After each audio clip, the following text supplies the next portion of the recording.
Thank you for joining us for a final session of the summer for the D.R.E.A.M program. This session, we talked about finances and professionalism.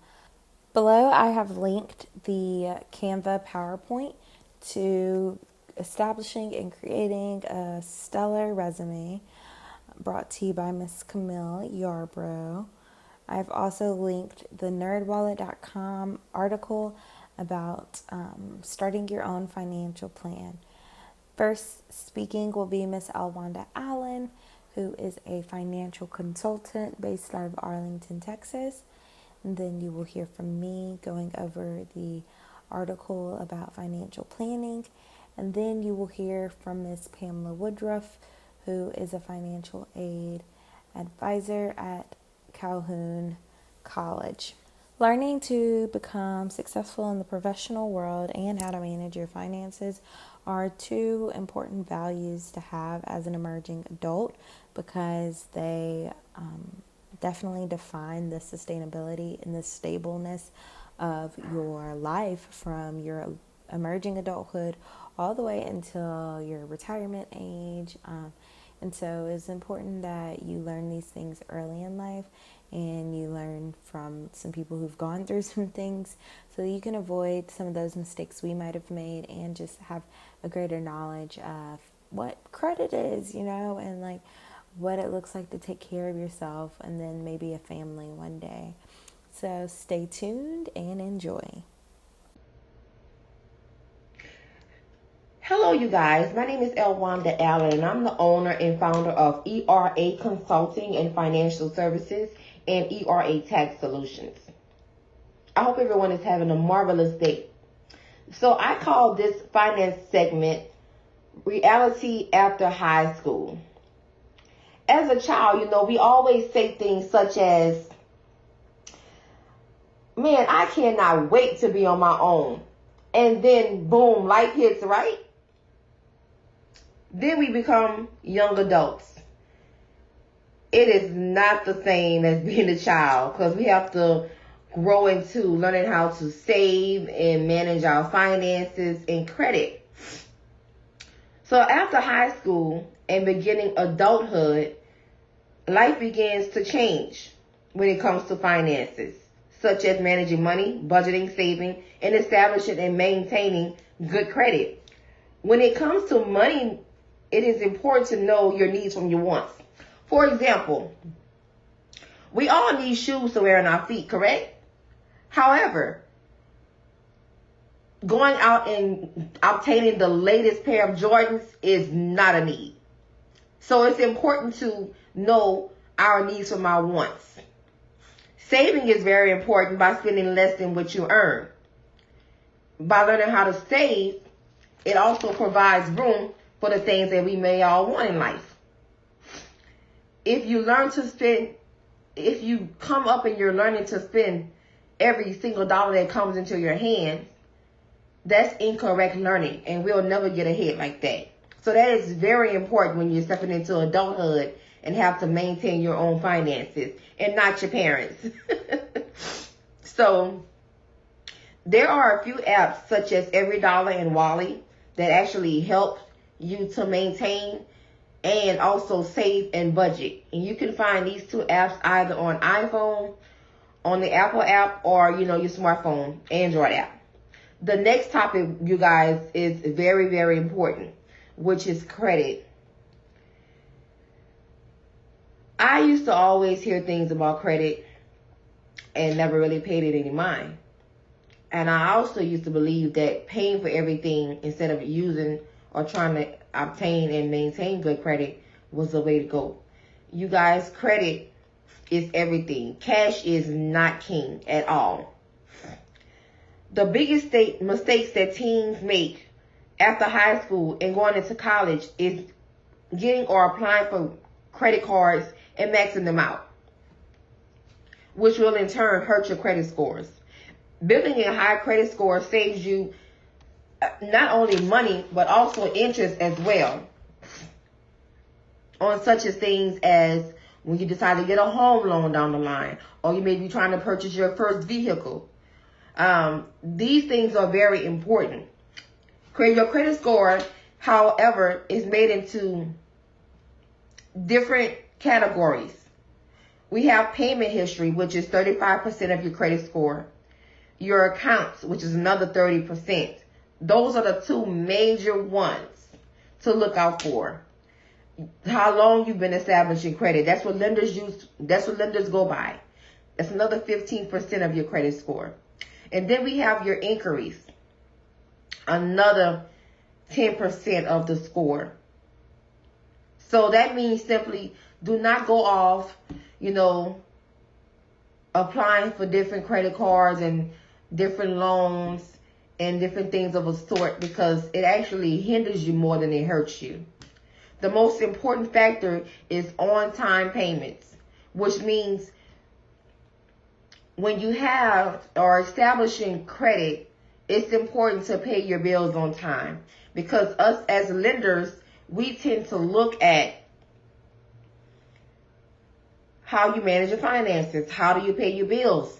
How often do you pay your bills? Can we trust you with our money? So that's very important. Learn to pay all of your bills on time.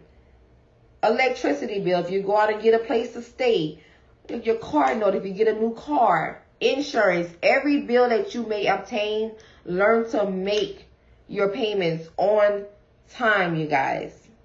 Also, with credit, there's things you can start to, if you don't already have credit established, like maybe being an authorized user from your parents. You can also apply for secured lines of credit, which means either secured credit cards or secured, like I said, secured lines of credit, basically, which you use your own funds, and that builds your credit each month because it reports to all three credit bureaus, which are Experian, Equifax, and TransUnion. I strongly suggest having 2 strong lines to get started of secured credit cards, which is revolving credit. Now, with the secured credit cards, you may have to pay $200 or $300, which is your own money. So you use the card and you pay the balance back each month, so that can go ahead and reflect and report on your credit bureau accounts.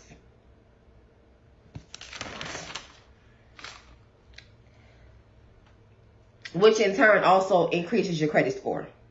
So spending the cards properly allows you to have good spending habits.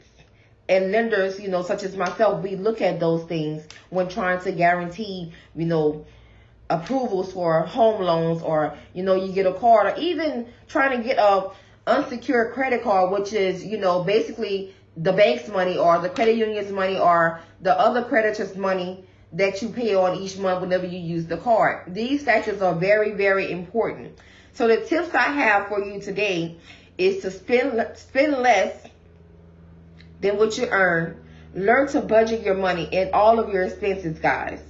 That is very, very important when you're going into adulthood. Create a budget. There's, like I said, there's budget apps. There's also budget sheets, that you can download. And remember, having and maintaining good credit scores are very important. Cash is not king. Credit rules everything. You can have $1 million and you have no credit at all, or if you have bad credit, the lenders will prefer you to have the good credit and will ignore the fact that you have the $1 million, because having the $1 million doesn't really suffice anything. Unless you just have millions of dollars floating around and you can just pay for everything cash. I know I don't. So that is very important. Learn how to establish good credit. Learn how to pay all of your bills on time. Please do not go out trying to get all types of things that you guys may not need or want. Get the basic necessities and you learn to grow from there. So with that being said, I hope this video is very helpful to you guys as you embark your next chapters into adulthood. That is so exciting. Also, keep God. This is very important. that you keep God in the center of everything that you do in life. You learn to be obedient by God. Let God control and lead the way. Never lean into your own understanding. Meaning, do not do what you want to do. You pray about it and you listen for God to speak to you spiritually, and let God order your footsteps.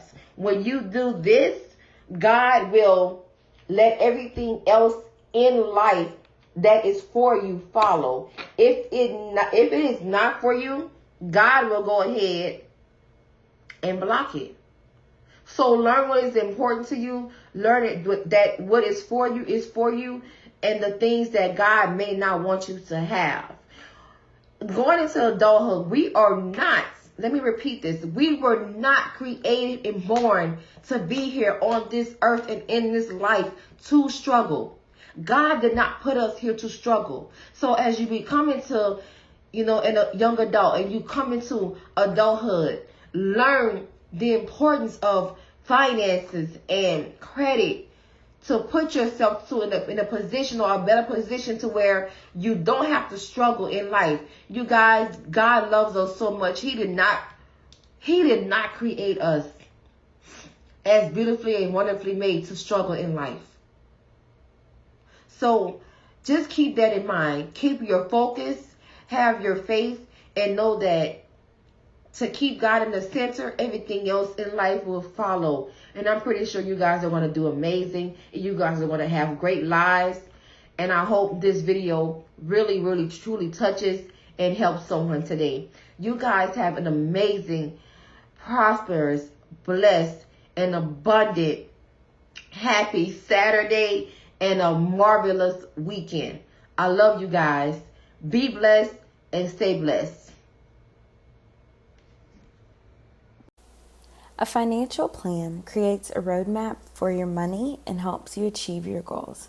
Financial planning can be done on your own or with a professional.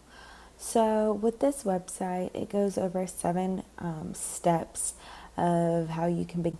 So we're going to start a little with just the definition of what is financial planning. Financial planning is an ongoing process that will reduce your stress about money, support your current needs, and help you build a nest egg for your long-term goals, like retirement. Financial planning is important because it allows you to make the most of your assets and helps you ensure to meet your future goals. So let's talk a little about the first step. Start by setting financial goals. What are some things you want your life to look like? What does that look like in 5 years, 10 years, 20 years? Now is the time to be planning for that. So if you're in high school and you have a job, go ahead and start saving your money. Go ahead and invest in a secured credit card. Go ahead and learn about what credit scores are and how that affects you in your life. Learn about Roth IRAs, which they mention a little later in this article. These are things that are going to help you not only prepare for your future, but you're going to thank your young adult self for taking the initiative of learning what these things are. If you ever want to own your own car in your name, own your own house in your name, or provide for a family, kids, things of that nature, not have student debt or pay off student loans after college. These are all things you should think about now. Money is a very real thing, and it's how we sustain life for ourselves. So if you can go ahead and start planning financial goals, you're more likely to meet those goals instead of just living life and not thinking about finances as a big deal, because again, it does help us to sustain. Number 2, track your money and redirect it towards your goals. You should always know where your money is going. Me personally, I'm the kind of person I have to write everything down. So I have a journal specifically laid out for finances, and I put my bills in there. I put my income, and I put what is going out. So you could call it my outcome. with that, I'm able to track how much money I am bringing in, how much money I'm making, and also how much money I am using. So if my bills and my needs amount to X amount, then I subtract that from how much I have coming in, and then I see what I have left over, and then I budget out, okay, well, 10% of my weekly or monthly income can go towards things I want, and the other 30% can go towards the things I need, etc., things of that nature. A typical budget plan, like listed on the website, is the 50-30-20. 50 is take home pay for your needs, like housing, utilities, transportation, and other payments like your phone bill or Spotify, etc. 30 is towards wants, dining out, clothing, and 20% is towards savings and debt repayment. Right now, as a high school student, you shouldn't have any debt. So put all of your leftover money towards savings, and again, put it in an account that is either going to grow it or put it in a secured credit card with your bank. Please talk to your bank about what that is, and you will be able to go ahead and develop some sort of credit. Number 3, get your employer match. This will happen when you graduate and you get into a more, I guess, significant job or job position or role. But when you are speaking to employers, when you do get a new job as an adult, it is important to consider the things that come with your employment. Does your employer have benefits such as a retirement plan like a 401k? Does your employer come with insurance, health insurance, so that when you get sick, you'll be taken care of? If it does come with health insurance, how much is that taken out of your check? Paid time off. Do you have 2 weeks a month? 2 weeks a year of paid time off that if an emergency happened, you would be able to leave work and still be getting paid? These are things to definitely talk about your employer. And also, when you graduate from college or when you are entered into that specific career you want to be in, you can ask if they have offers or availability to pay back some of your debt. Some companies do that for student loans. Just don't be afraid to ask companies what they can bring to the table for you as far as an employee. And number 4, make sure emergencies don't become disasters.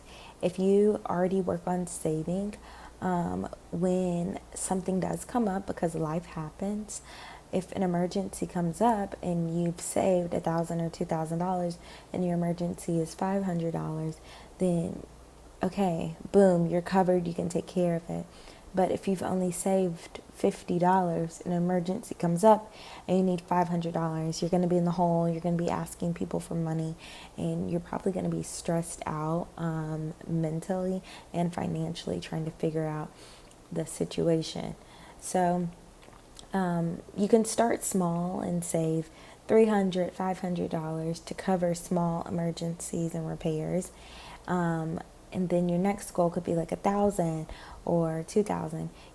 A good rule of thumb is to always have at least your monthly expenses in your savings account.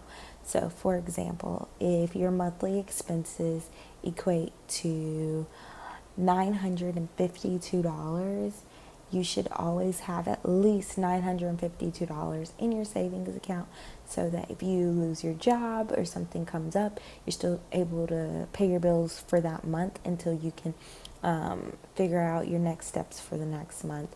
And the more you save, the more you are able to cover yourself. So learn about what high interest is, learn about what interest is in general, invest to build your savings. Oh, yeah. Learn about all this, what I just said. Employer sponsored retirement plans. I didn't get into this yet, but it's a long topic. Traditional and Roth IRA. Write these things down and research it on your own. 529 college savings plans. Like, you want to know what all this stuff is. And to be honest, me, Melanie, Michael, Joy, we're still learning about this. So if y'all can go ahead and start teaching yourselves about this, I'm telling you, you're going to save yourself money. And this last one says, build a moat to protect and grow your financial well-being. A moat is basically like building a force around you. You want to be able to have your force shield of financial security. So when emergency comes, medical bill comes, damages on home come, you're able to take care of it. But I'm going to turn things over to Michael and Miss Pam Woodruff.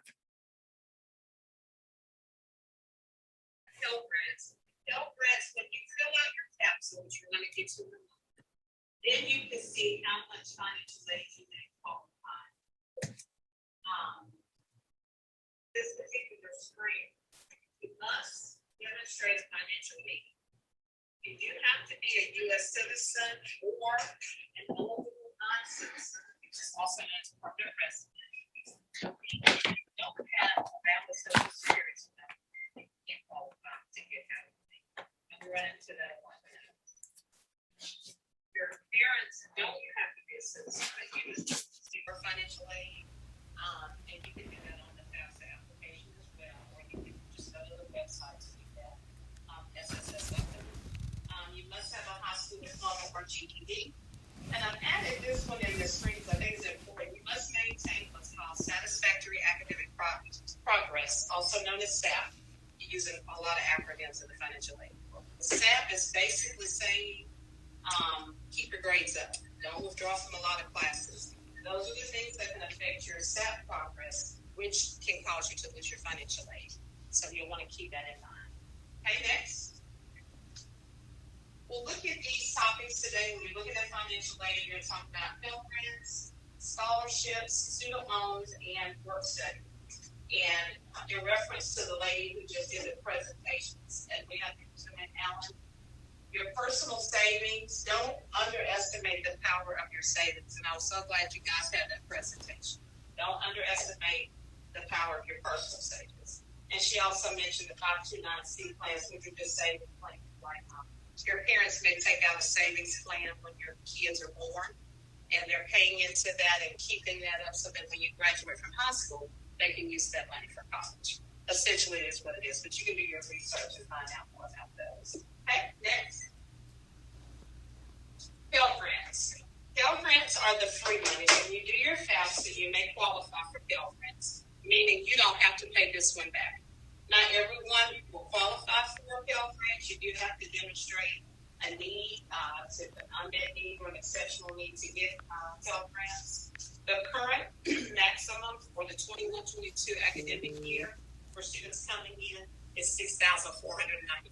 So you can get up to that amount, or you can get less than that amount.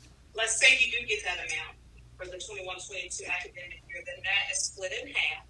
You would get half of that money for the fall and the other half for the spring semester. Your tuition comes out of that, your fees for college. You can go to the bookstore and charge your books, any supplies you may need for college. And then after all that comes out, tuition fees, you want to charge your books, you got your supplies. If there's ever any money left over, then you can get a refund. And they'll ask you how you want your refund, if you want it to be direct deposited to your bank account, if you want a check, a physical check, or they can put it like on a debit card. But you can, you may qualify for a refund. This is a particular area that I work in at Calhoun, and unfortunately, we see a lot of money not used because students just want to fly. They want their mom and dads to do it. Just look at it as an investment into your own personal life. Your mom and dad won't be at college with you, but take the time to fill out those scholarship applications and get all the free money you can, so that when we talk about student loans in a moment, maybe you won't have to take out any, or maybe a little bit of student loans if you have to. But there are all types of scholarships. I know at Calhoun we have academic, we have athletic, we have what we call outside scholarships and foundation scholarships. Always check the website of the college that you plan to attend to see what type of scholarships they may be offering and apply. Typically, it's just one application. They've kind of streamlined it, just probably one side to make it easy, user-friendly. Fill it out, and it'll put you in the pool to see what all type of scholarships you may qualify for. Also, don't negate to look at your places of employment. A lot of places like Chick-fil-A and others do offer opportunities for their employees. Any type of civic groups. I know D.R.E.A.M does minority scholarships each year. Make sure you apply for things like that. Your churches, things of that nature. So check with your high school counselors to see if they know about any scholarship opportunities. And you can also get on the web and search for those. Work study. Work study is a federal program that you may qualify for. This one does, you have to have an unmet need to do work study as well. But essentially it's where you can be at college and get a job at college. You do have to put that on your FAFSA application that you're interested in work study, and then you have to go fill out the work study application with your college. But if you have an unmet need, if you want to work at your college, you can definitely look at work study. A lot of them, my daughter went to UAB, they had work study jobs on campus and off campus that you could apply for and use it. So that's another way to supplement your education. You may get some more money to help out with your personal expenses at college or to go towards your fees. Okay, next. Student loans. Let's talk about it. Let's get into it so that you'll know what you're doing. I don't necessarily promote that you get student loans. I like the scholarship route and all that, but if you have to get loans, look at it as an investment and be aware and cognizant of what you're doing. So let's look at this in detail real quick. If you get a loan, a part of that loan may be what's called subsidized, and the other part may be what's called unsubsidized. So let's say you're getting a $4,000 loan. $2,000 may be subsidized, $2,000 may be unsubsidized. Here's what it means so that you'll know right now. Subsidized loans, no interest is happening on that loan. So if you take out the $2, you only pay back the $2. Okay? The unsub loan, interest starts on that loan immediately. So that's the difference in the sub and unsub. So in your award package, you may be offered subsidized loans and you may be offered unsub loans. Just make sure you're aware if you have to go with the sub, no interest. Unsub, there will be interest on those. You'll note at the bottom in your freshman year, the most that you can get in student loans is $5,500. Your sophomore year, $6,500. In your junior and senior year, $7,500. That's for you. There's also another loan that your parents can take out if they had to, and that's called a plus loan that they can take out on your behalf and bridge the gap if you need to pay in additional money. But this talks about them, and you'll also see the interest rates on student loans. Through the Department of Ed, the interest rates will always be lower. So they kind of push that if you have to get one through the Department of Ed. And you have to do loan counseling and a master promissory note, which means you're going to pay it. All right. If you have any questions, students. All right, you can go to the next one, Lacey. All right, we'll talk about these 4 things here quickly. Go to the next one, please, Pam. I call this the big 4. When you're preparing for college, these are the 4 things you want to keep in mind. Take the ACT. Take the ACT as often as possible. A lot of places offer kind of study groups or kind of prep classes to get you ready. The reason why I say take it early and take it often because they'll take your highest composite score whenever you finish and use that for college purposes. So also on the ACT website, there's a lot of good resources there. So take that ACT because I look at that as money. You get into a certain range, you get some extra scholarship money. All right, next. The second thing you want to do is fill out your admission applications. You can go ahead and start filling out your admission applications at the beginning of your senior year in high school. Go ahead and start filling those out. Some are free if you go to a 2-year school. If you decide to go to a 4-year institution, you will have to pay a scholarship application fee, anywhere from $25 to $50, $55. Make sure you go on your tours, your visits to make sure that's the college you're interested in. There's nothing worse than trying to go to a college because your boyfriend or your girlfriend is going or you heard somebody is going. Make sure that college is close enough or far enough away, that it offers the program that you're interested in, that it offers enough student life that you may be interested in. But check your college out to see A lot of them now, most of them can go virtual. Okay. We can go to the next one, which is going to talk about scholarships. Again, do your due diligence, do your work, do your part to find out what kind of scholarship you may be able to tap into. This is a few that I have up here. Again, look at the college, check out personal websites for your employers, civic groups, organizations, and your churches for scholarship money. Just make sure you meet the deadline on those. Okay, next. The FAFSA. So you have to fill out the FAFSA to see what type of financial aid you may qualify for. FAFSA is an acronym that stands for Free Application for Federal Student Aid. We're currently in the 21-22 year. Every October 1st of each year, you can file your FAFSA. So if you're a high school senior this year, you can go ahead and fill out your FAFSA anytime after October 1st. And go ahead and get it done early, even for the next August, so everything has time to process. We have students like right now, classes start August 18th. If you come to Calhoun Monday trying to fill out your stuff for August 18th, guess what's going to happen? This is not going to be ready.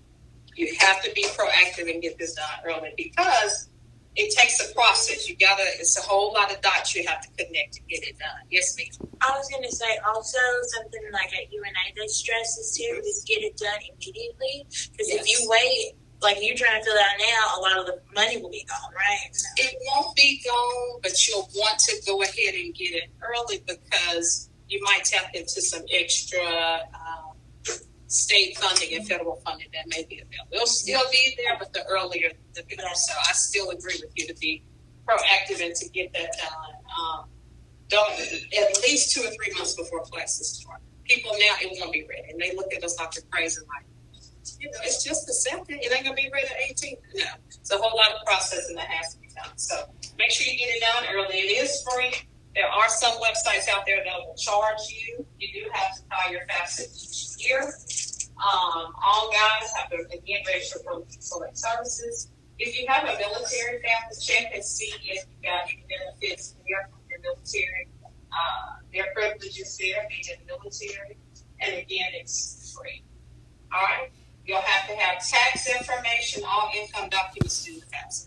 For you, the student, and for the parent. They'll need it. Okay, next. We're about to wrap it up. A lot of times I run into students and they tell me, Miss Pam, my family makes too much money, or I don't think I'm going to qualify for any FAFSA or any federal aid. And I just wanted to point out in this screen to please go ahead and still file your FAFSA. It is a prerequisite for scholarships. So if you want any scholarships, you still have to fill out the FAFSA application. And any of these situations, I just want to point out, will not affect you getting your financial aid. I run into high school students who have a different living home type of situation. You may be living with grandparents or aunt and uncle or sister and brother. Colleges will work with you through that. They just may need additional documentation on you. If you have children, you can still do your financial aid. If you're in a homeless type of situation, you would just have to provide documentation to the college of what's going on, because they'll ask for it. I have run across, in the 12 and a half years that I've been doing this, probably 3 or 4 high schoolers that were married. If you are married in high school, you do have to include your husband's information on there as well. If you're in a legal guardianship or custody or adoption type of situation, the college again will just ask for documentation. But you can still file your FAFSA. Okay? All right, this concludes my presentation today. Were there any questions or concerns or issues, any thought processes there that you had, that you thought about or wondered about? So my parents have a business, and with FAFSA, would I have to? They have to include their business incomes as well. They do. Yeah. Which, depending on how their tax preparer does it, may or may not affect you adversely. Just to be speaking, they will want the business income, the regular wages, any disability, child support, Social Security.